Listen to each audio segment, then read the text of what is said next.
vraiment moom Souka benn frère am bu ñaan Xaadim nga xamante ni bii nee na xaw ma ci Jakarta la yéegoon daal di gaañ kii def choc yàlla na ko sunu borom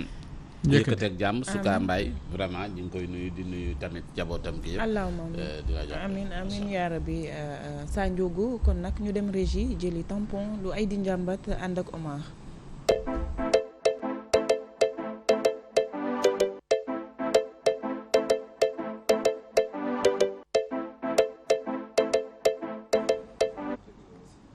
ayca mi ngi noonu Omar ñu bàyyi la ak Elie Charles Moreau ñu koy gërëm bu baax nag ci teewaayam bëggoon naa sax ñu wax ci leneen mais fi mu dooree moo tax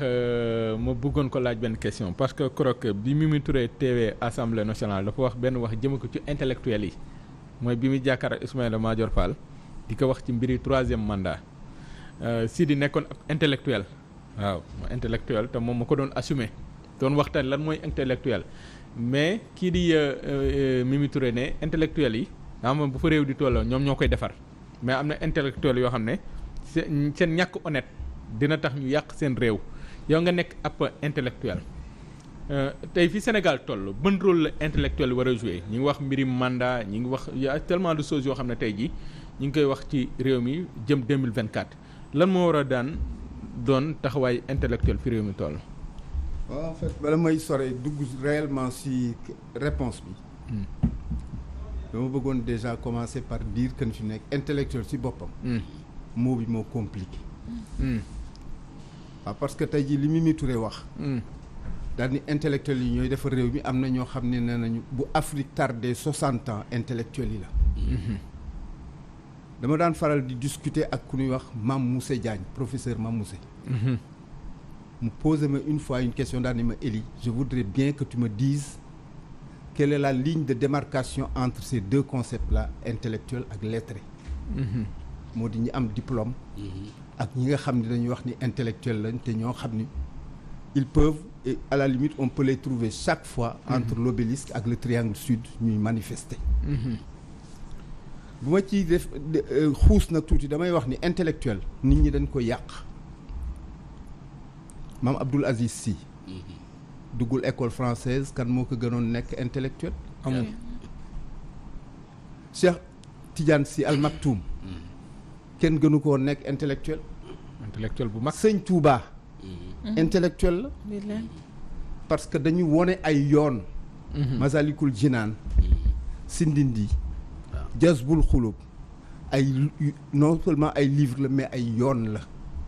intellectuel day wone yoon intellectuel day gindi nit intellectuel day répondre à des questions yoo xam ne effectivement bootul ku nekk daf koy jéem a cor wala cof looloo noonu force Sidi quand c'est quelque chose était vert dafa daan wax c'est vert waxul vert clair wala vert olive dafa vert quand quelque chose était bleu moo tax may wax ni fi mu nekk il a laissé un héritage immatériel fondamental boo xam ni yoon la yoo xam ne bu ko Sénégalais yi toppee askan topp ko effectivement bootul du ñu juum wala dana néew loolu li ñu juum effectivement parce que dañ daan wane fu ñu war a teg suñu tànk bu heure wax jotee ñu wax bu heure noppee ñu noppi ba pare nag def forme si lu ne daan wodd xaw ma wodd wax waaw tey ji intellectuel ku tëb ni intellectuel nga parce que fi mu nekk am nga master 2 wala master 1 wala doctorat intellectuel boo koy xayma da ngay wax ni fi nekk mooy koo xam ne loxoom set na te à la limite nit ñi mën na joxoñ nit ñi topp ci man foofu laa gisee. mais loolu est-ce que bari na fi actuellement. waaw dafa xaw nag ak contexte bi ñu ne di wax ci mbiri mandat comme ni ko Mimi Touré waxee. dafa xaw tumuranke parce que ku jóg nekk daal ni intellectuel nga Sénégal dafa nekk un pays particulier boo xam ne fi mu nekk lu ne ku ne moom la ñi ngi nekk ci coupe du monde bi boo dégloo Sénégalais yi da ngay wax ni 17 millions de citoyens 17 millions de coachs lañ. waaw. boo déggee ministres yi ni ñuy fonctionner nga toog da ngay wax ni 17 millions de ministres am ci yooyu yëpp day wone ni rek quelque part que ni les Sénégalais sont des spectateurs yoo xam ni intéressés li réew mi di doxee intéressé na leen niñ leen bëggee saafe wala booleel defar leen ci sauce farci et cetera intéressé na leen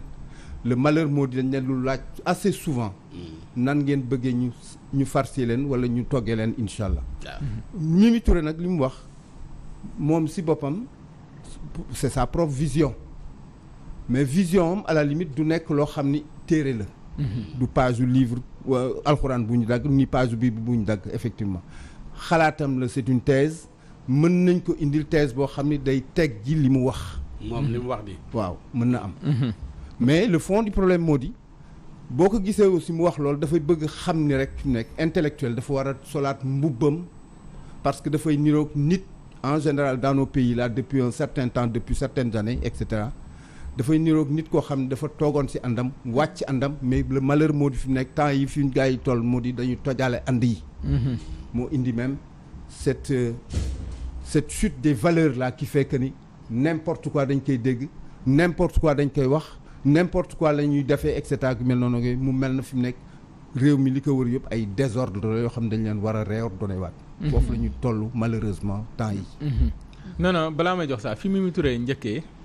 dafa dellu ci kaddu parce que bi muy wax ci Ismaïla Madior Fall bi ñuy def constitution 2016 moom bokkoon na ci ñi seen loxo nekkoon ñu ne woon président bu amee ñaari mandat ca lay yem moom mu taxaw sax ba ne wax naa ko benn yoon ñaari yoon ba ñetti yoon. ne nit mënul def lu ëpp ñaari mandat kooku waxoon loolu tey bëgg a wax leneen te ñëpp nangu xam-xamam ñëpp nangu ni ab jàngalekat la mais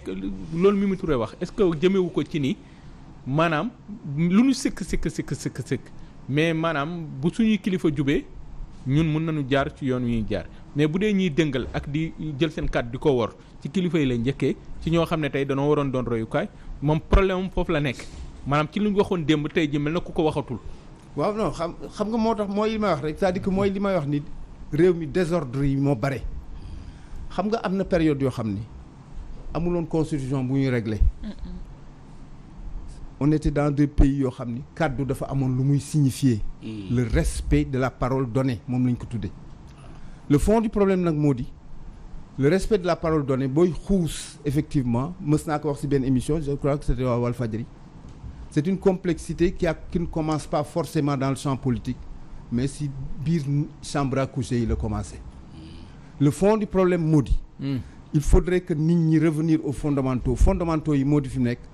xam lan la kàddu di signifier xam ni kàddu dañ ko war respecter et à la limite aussi xam ni kàddu la ñuy nawe nit wala fi mu nekk xarab ka ba faw waaw Mimi Touré li mu wax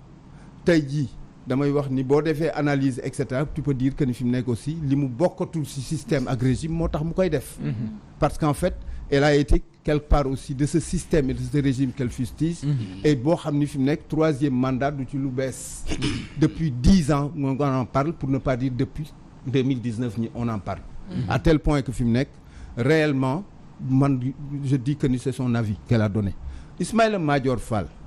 moom moo xaw a jaaxal nit ñi parce qu'en fait c'est quelqu'un qui apprend le droit qui enseigne le droit qui devrait dormir et se réveiller non seulement avec le droit mais avec la constitution xam ni réew bi nga xam ni fi mu nekk aussi dañ fi nekk dafa am moo loo xam daf fi am moo gën a fort constitution moo di fi mu nekk nga joxe kàddu waaw moom mu war ko joxe xëy suba changer avis et cetera damay wax ni fi mu nekk rek dafay dëggal li gars yi di faral di wax nguur moo doy waar waaw pouvoir ou day dofloo nit wala day ger nit à un point tel que fi nekk nit ñi mën nañ dem ba teqali ko ak seen sago leen rek moo ci am moo di fi nekk il sant yàlla dafa war a am moo di askanu Sénégal duñu ay dof à la limite ay nit lañu naqari nañu dara mais am nañu dégg-dégg et qui fait que quelque part ni ñuy jàppe nit ak ni ñuy bàyyee nit mi ngi si kàddu ga le fond du problème moo di fi nekk tey ji peuple boobu comprendre na que ni du askan yam ci mooy doole te moo yore doole waaw loolu rek déjà dal na xel pour dire que ni fi nekk on ne va pas voir et vivre n'importe quoi dans ce pays là malheureusement macha allah waxtaan wi am na solo sànq bi ngay wax ne entraîneurs yi daan Sénégal 17 millions entraîneurs ba léegi defe naa sax dafa tuxu est-ce que du 17 millions ay sëriñ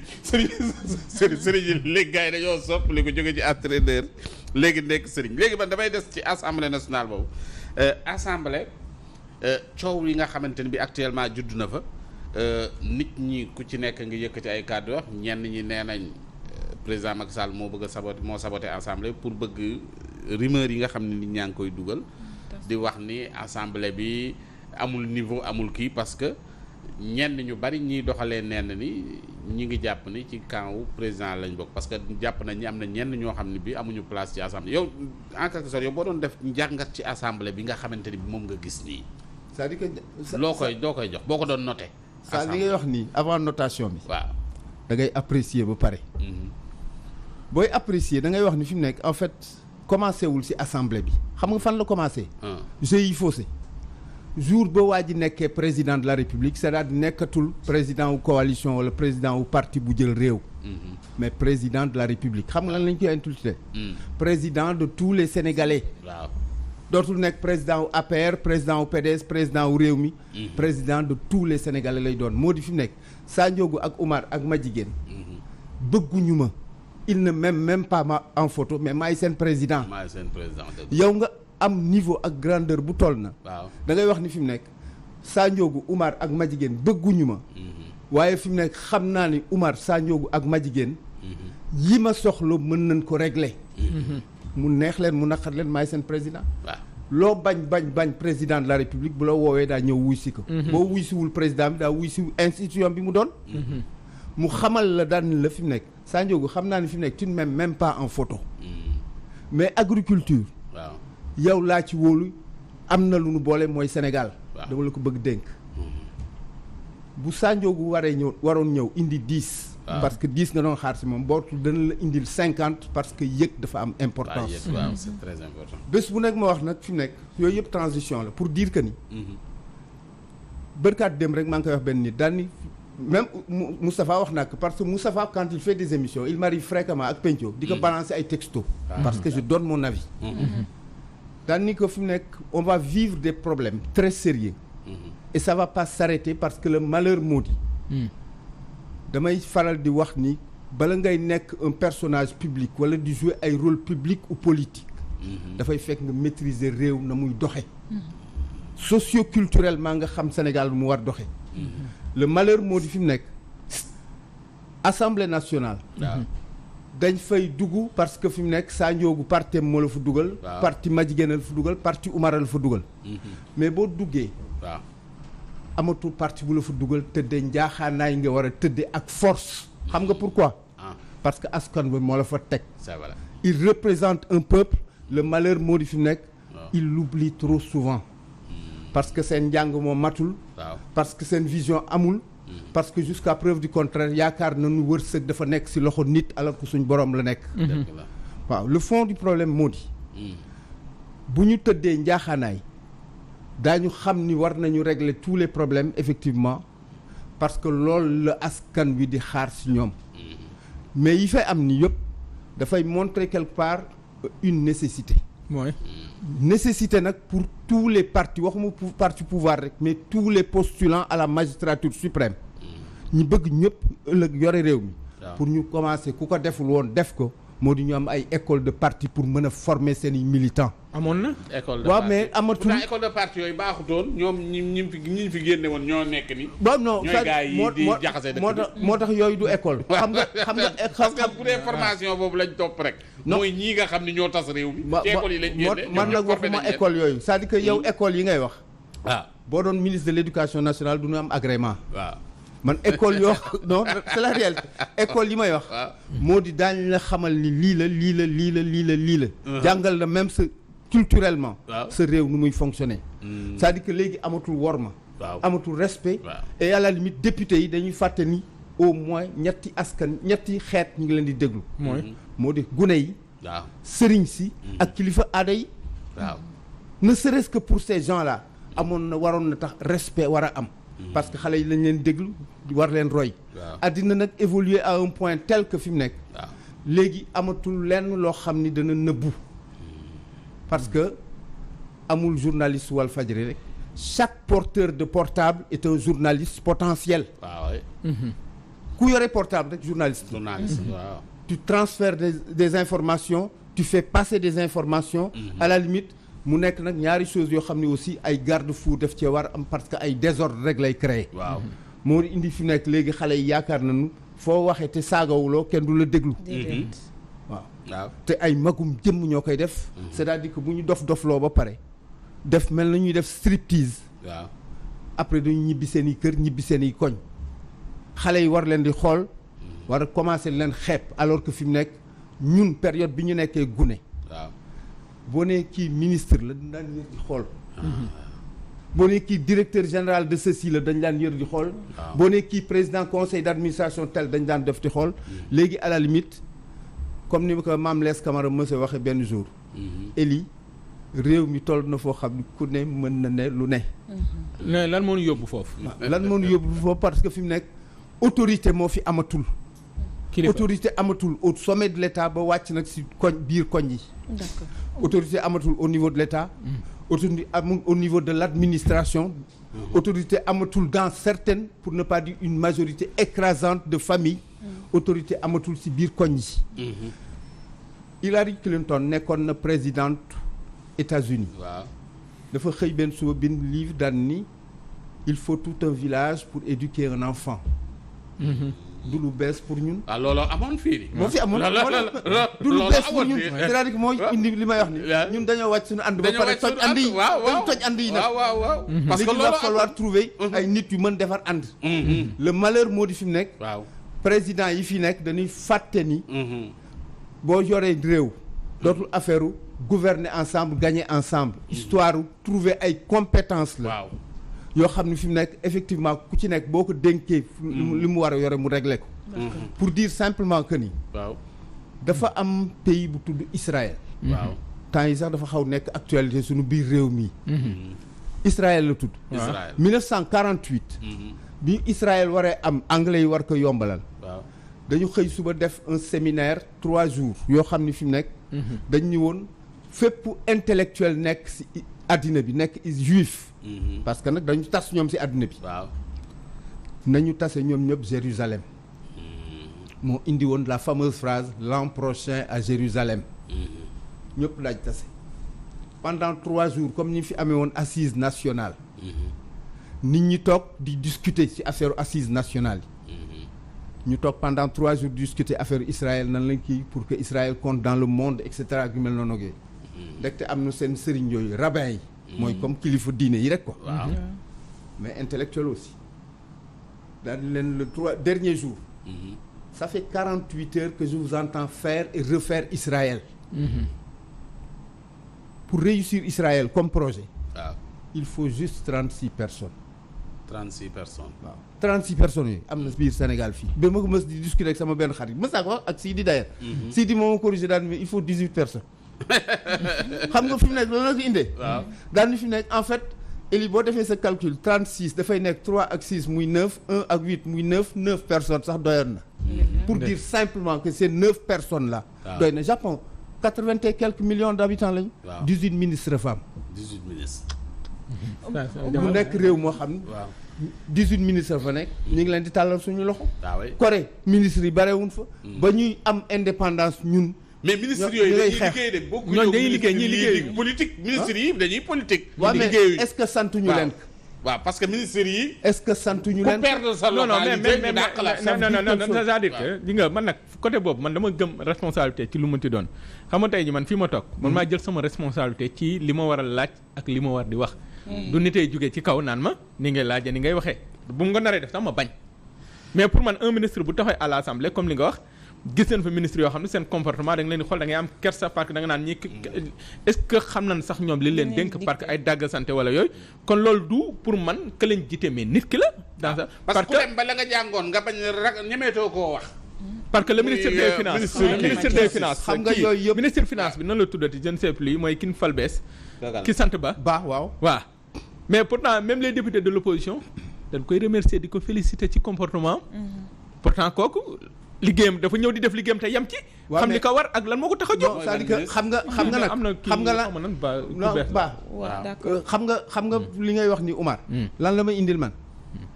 tu pars trop vite en besogne c'est-à-dire que fi mu nekk dafa da nga ni tël rek nga jugé ko. waaw teel na ñu ci bare bi ñuy ñëw. waaw dañuy il n'avait pas de carrure politique ou politicienne. dañu ñëw comme des technocrates comme des intellectuels. C'est après la politique c'est la politique qui les voilà moo leen di dévoyer. Le fond du problème moo di man chaque fois damay wax ni tel du am rek ma ni damm na non je prends les reculs nécessaires et la hauteur nécessaire pour froidement dire ce que je pense. mën na neex nit mën na naqari nit mais comme ni wax gérer wu ma du ku mu neex ak ku mu naqari. parce que quand je parle sous le contrôle non pas de téléspectateurs mais sous le contrôle du bon Dieu. C'est aussi simple que ça. Omar man damay ñëw si kii bi lu mu wax tout à l'heure di wax ne comme que sénégalais yi léegi ñëpp ñoo yor téléphone ku nekk journaliste nga te ku nekk da ngay joxe ay information may wax si côté écriture bi parce que souvent da ngay gis ay jeunes yoo xamante ne ni dañuy yor seen i textes yoo xamante ne ni ay histoire yu ñuy nettali la def ko résumé dugal ko ci yenn plateforme yi ma ne pourquoi pas yéen éditeurs yi ngeen di jéem a rapproché wu parce que message yi ñuy faral di lancer dañuy intéressant ba nga xamante ne nii bu ngeen ko jëloon peut-être relater ko def ko ci benn genre bouquin am na leneen lu mu mën a jur lu dul muy yem ci yenn plateforme yi kese. waaw mais en fait tu poses une question très intéressante le malheur moo di au pays de Senghor et de Cheikh Anta Diop. livre ak lecture daf fi tumranke culture bi à la limite dañ ko dévoyer. moo indi ñu lay wax ni fi nekk lutte musique danse. lutte musique danse. bare def ko LMD. LMD waroon signifier. licence maîtrise et doctorat. fi mu nekk foofu la ñu toll à tel point que fi mu nekk. je le dis régulièrement à tout le monde parce que on n'arrête pas de me poser des questions et de me solliciter par rapport à ces questions-là parce que comme j'ai l'habitude de dire. man culture mooy sama quotidien mooy sama respiration mooy sama raison de vivre mais du culture comme ni que nit ñi gisee parce que fi mu nekk culture si la ñuy defaree nit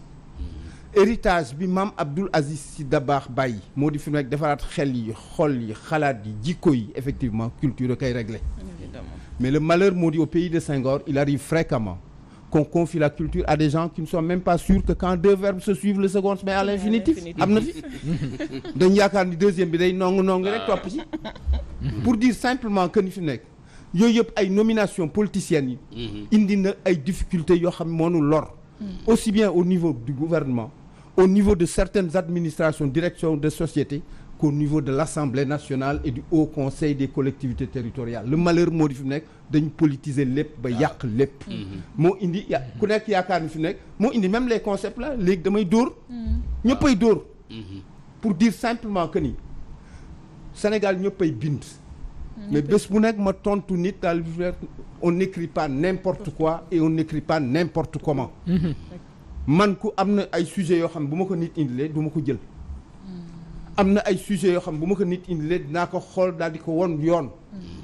mais le fond du problème moo di tey jii réewu Senghor Cheikh Anta Diop boo fi jaayee livre réellement mun am succès moo di jaay nga 600 livres wala 700.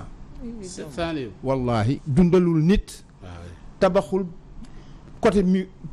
buntu nekk. mais est-ce que nekkul du tamit plateforme yi vu que livre yi jaratul moo tax nit ñi léegi daw mais est-ce que yéen tamit seen livre yi ngeen di bind di fa bind pour que nit ñi di ko xool parce que boo fa bindee rek da ngay gis waaw kon réew mi xam nga réewum caaxaan la livre yi am na nu ngeen koy bindee tamit gars yi duñu kii def duñ ci sawar moo tax dañuy préférer dem ci plateforme yi le fond du problème moo di yooyu yëpp li ko indi moo di non du affaire u kii la li mu posé c'est très important le fond du problème moo di waaw am na nu mu doon demee ñu jël en charge culture correctement défendre def plaidoyer correctement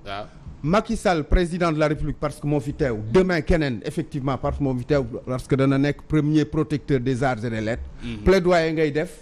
am na nu muy demee benn écrivain dootul toog génn livre année te à la fin de l'année en décembre du dem SODAV par exemple parce que moo remplacé BSDA récupérer fa un chèque boo xam ne ay droits d'auteur am la waaw le fond du problème moo di on ne prend pas en charge ces questions là boo ko waxee ñun da ngay sànni xeer alors que fi mu nekk la Chine mène le monde par la culture l'Amérique mène le monde sans avoir de ministère de la culture par la culture waaw Coca-Cola lu booy yi di mandé hamburger lañ yaakaar mooy lu plat bi dax ay seen kii yooyu ñuy wàcceeg yu fi kon yooyu kërti machin soit cinéma américain la rek waaw c'est-à-dire que musique américaine te amuñu ministère de la culture mais xam nañu c'est le chemin le fond du problème moo di président man bi nga xam ni war naa ko gëm muy tey mu comme muy ëllëg moo di fi mu nekk day xam lan mooy culture. ñu mën ci def contenu. Sénégalais yi mën a vivre dellu si waat seen bopp parce que les Sénégalais doivent réapprendre à s'aimer et à s'approprier de leur culture. mais est-ce que tamit loolu président xam nga amoon nañu fi président boo xam ne homme de culture la Senghor ñu bari dañ na sax moo tardé réew mi. homme de culture wala homme de lettres. loolu la jox culture. waaw mais Senghor boo dégguloo mën la doom de critique sëñ Cheikh waxoon na ko ba mu mer. ça non c'est-à-dire que li nga wax ni c'est très important. waaw mais Senghor dafa yemoon volet bi ko intéressé woon. volet bi xam nga wax naa la sànq daan la fi mu nekk culture la ñuy régler waat toute la question des valeurs. nit ki gëm boppam dellu si waat si boppam. et cetera mën a jëlaat en charge ak mais le malheur moo di on confie la culture à des gens yoo xam ne bootu fi mu nekk. per diem lañ fay lijjanti ay salaire ak ay budget.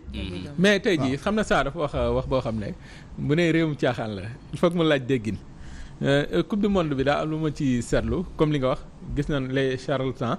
ñenn ñi génnoon di gisaat naan équipe bi nii lay gagné même boo xoolee bi ñuy yóbbu sax ay nit ca mondial pour ñu supporter dañuy yóbbu ñoo xam ne peut-être que 12e gaynde mi ngi fii mais da ngay yóbbu ñoo xam ne da ngay xam lan mooy seen njariñ foofu ñoom ñëwuñu pour jaay équipe bi mais seen bopp lañ doon jaay boo leen gisee dans les réseaux sociaux. kon ñooñu da ngay wax ni ban njariñ ma loo taxoon ñu dem mu mel ne ñun léegi le football dafa nekk une industrie nekk une entreprise adduna bi mais ñun dafa mel ne lépp fo la nga ko jàppee même culture sax comme li nga wax sànq. pour ñun culture mooy fo.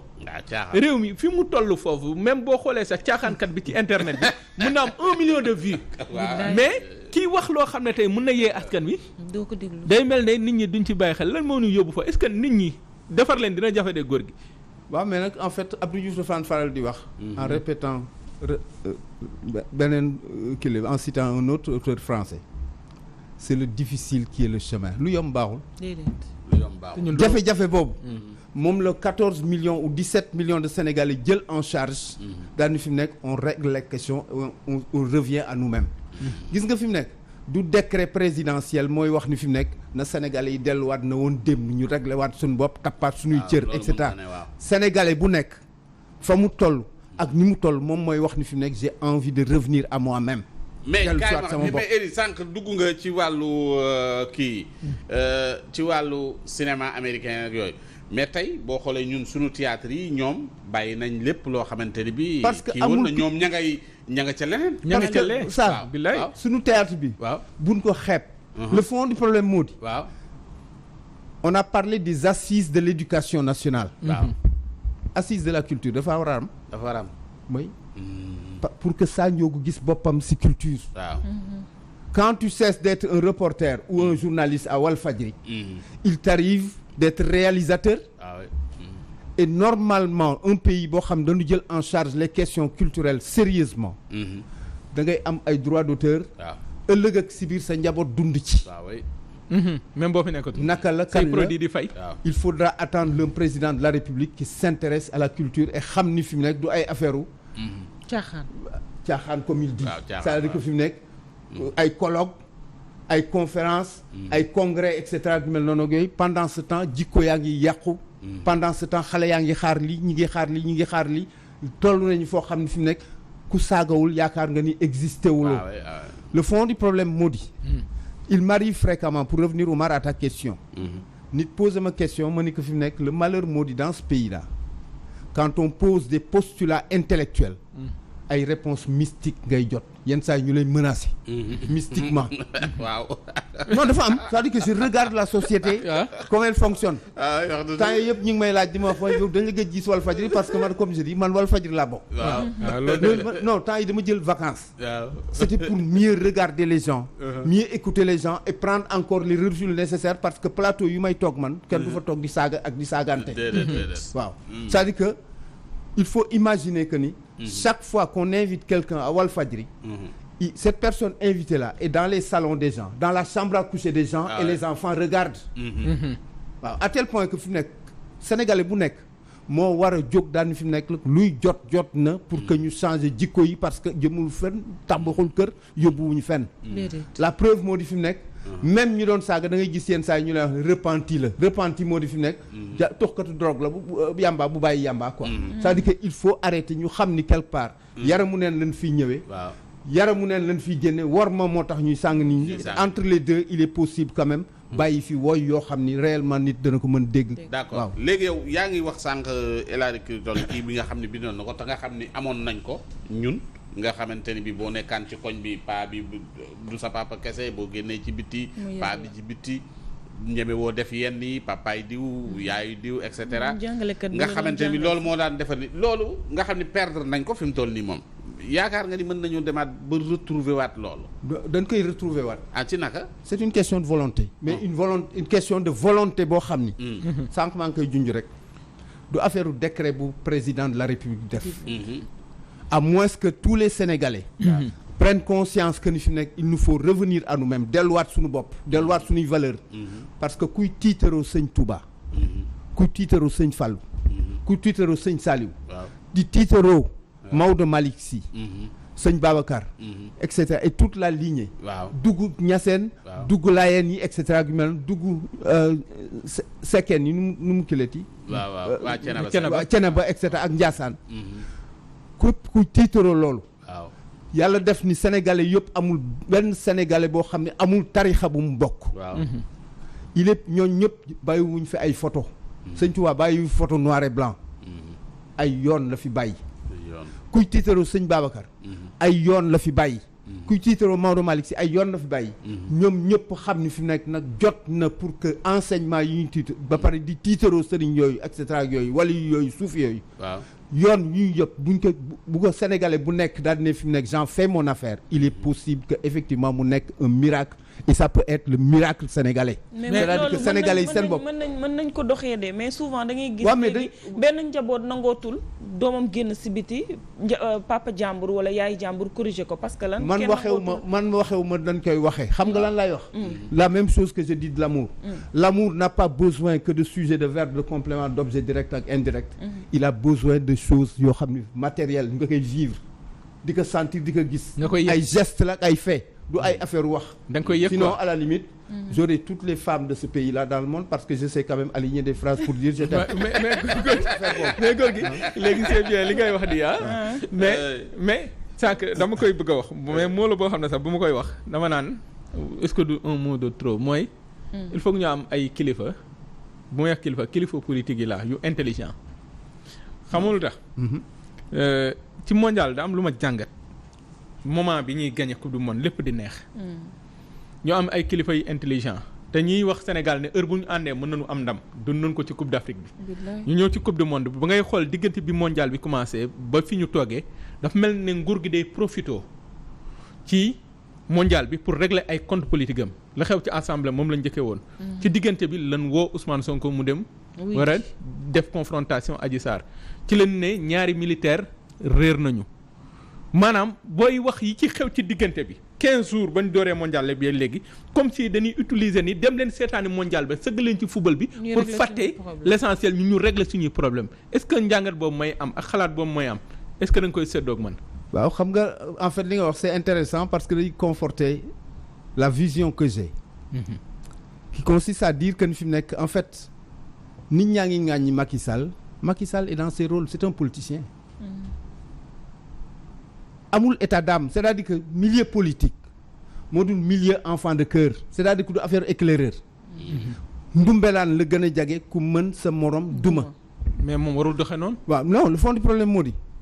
warul doxe noonu c'est l'idéal mais entre l'idéal et la réalité dafa am un fossé moo di fi nekk bés bu nekk moo wax leen les gens là ils peuvent arriver qu'ils soient dans ce que Trotsky appelle la théorie du complot permanent bés bu nekk ñu ngi gis lu ñu war def bés bu nekk ñuy comploter bés bu nekk ñuy def lii bés bu nekk ñu ngi def lii bés bu nekk moi à un certain moment la crainte que tu as eu je l'ai eu parce que je réfléchis j'analyse booy xalaat maa ngi wax ni loolu am daan ni man de noonu laa gisee j'espère que bon on va pas être assez con pour profiter de l'euphorie de la coupe du monde pour seppi ji Ousmane Sonko këram comme ni ñu defee Pape Alé taman gëm naa ni la connerie de plus à la limite que mën na ñàkk ci Pape Alé même Pape Alé ci veille match Sénégal contre Hollande moom laa lay expliquer moom laa lay wax ni fi nekk je regarde et je me dis que ni fi nekk j'espère que parce que nag quelque part aussi fi mu nekk si yooyu lañ nekk alors que yooyu mën na ñàkk c'est-à-dire que fi mu nekk boo yoree réew cahier de charge bi lu simple la xam nga moom la tout lan Marguerite Yourcenar on est dans l'impératif de stabiliser des mondes xam nga mooy lan dalal ay xel dalal ay xol dalal ay xalaat dalal askan mais dalal aussi réew loolu mooy politique. mais est-ce que nguur gi mi ngi ci logique boobu. waaw mais en fait moom fu ne mu ngi fay xaal taal ay daay même à l'assemblée da ngay gis ñoo xam ne au lieu ñu waxtaan parce que lii yàgg na xew assemblée nañ ko yàgg na fa xew mais dañ ko daan lijjanti entre députés. mais fii li ma gis man ay nit yi xam na tàng na lii nanu rey nanu dóor nanu tëj maanaam tey boo xoolee depuis 10 ans nguur gi doon nekk ci logique boobu. pour ñoom ñoo am intérêt ci réew mi parce que li ëpp ci réew mi ñoom ñoo koy jariñoo mais on a l'impression que ñoom ñoo gën a bañ jàmm ci réew mi man loolu laa jàpp. waaw mais parce que ils ont peut-être des choses à se reprocher parce que quand on n'a pas de choses à se reprocher am na comportement boo xam doo ko am.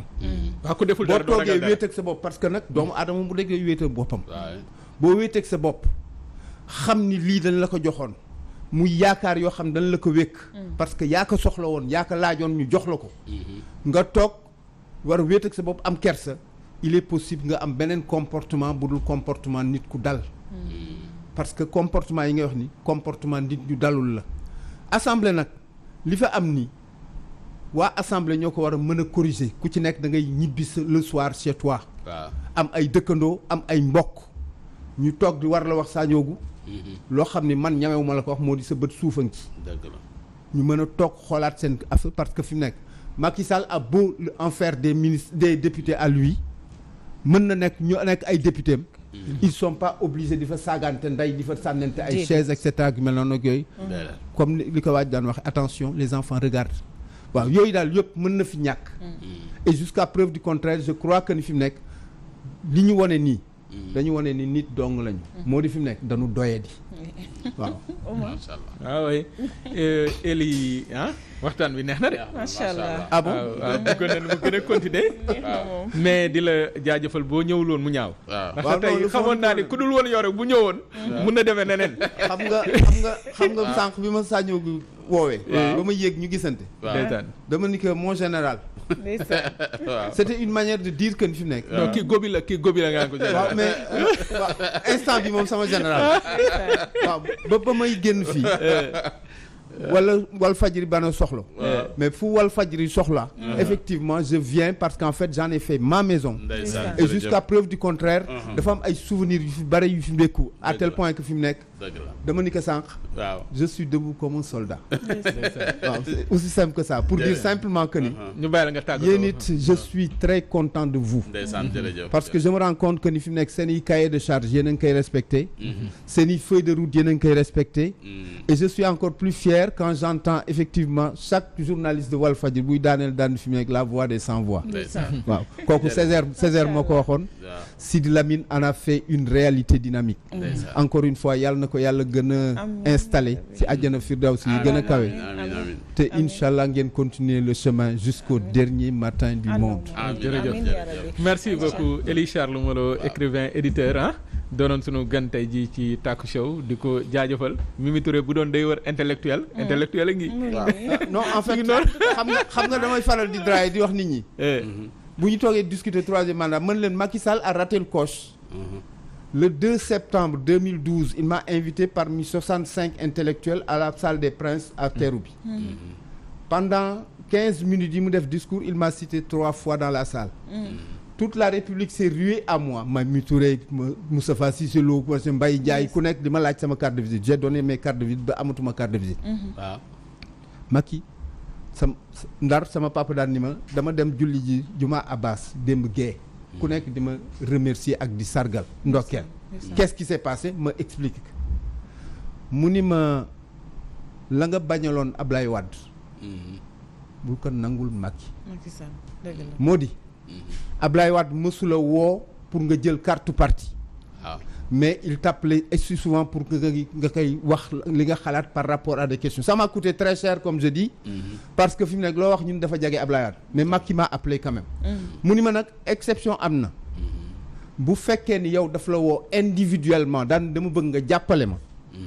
bu boobaa et l'élégance parce que fi mu nekk bu may intellectuel sama papa yamuma ko ci cheville parce que moo ma jàngal daan ni ma bu fekkee ni woo na la individuellement et l'élégance de lui dire que ni président au-delà de l'honneur et c'est mon père qui parle je voudrais effectivement nga may ma waxanteeg sama autorité bu boobaa dinaa la wax fan ngay teg sa tànk incha allah. Macky ne m'a jamais appelé. may wax benn jour di wax ni fi mu nekk et pourtant le mec là il m'aurait appelé. je suis sûr que fi mu nekk heure yi Sénégalais yi ñooy forcé muy bañ di wax du ma def 3e mandat Sénégalais yi di ko wax dama koy def. parce qu'en fait il suffisait simplement. qu'il respecte sa parole. et sache que ni fi mu nekk il a pris le pouvoir très jeune. bu ko perdre dans 10 ans mën na ñëwaat Sénégalais yi doxaat ko. merci il a raté le coche. jërëjëf waxtaan bi am na solo trop. Elie Charles Moreau éditeur et écrivain ñu ngi lay jaajëfal.